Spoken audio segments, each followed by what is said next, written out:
Another day, another budol. So for today's video, mayroon nga na naman tayong na-receive na parcel. Ito yung nag-trending na pampaputi ng underarm. Hindi naman sa sobrang itim ang ating underarm, pero kasi medyo makulimlim.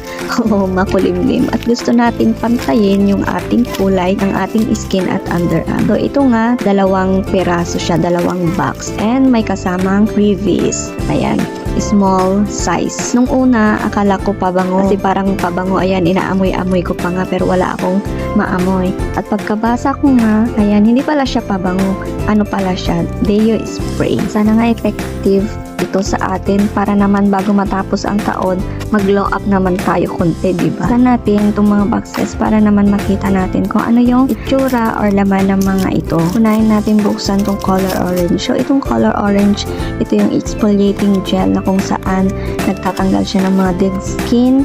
Tapos kapag may chicken skin ka, ayan, maganda ito. Magandang pang-rub, parang ganun. Pero mild naman siya. Hindi, wag mo naman masyadong ikuskus pag nag-apply ka nito, diba? Ito naman ang Sakura Brightening Cream. So, ito yung nagpapaputi ng ating kilikili. Pero itong mga items na pala to ay hindi lang pang underarm. So, pwede rin sa siko, batok, kuyukot, ano pa. Basta yung mga uneven skin tone, yung mga medyo dark siya. So, pwede siyang i-apply. So, kung gusto nyong i-try din, ilalagay ko yung link sa baba.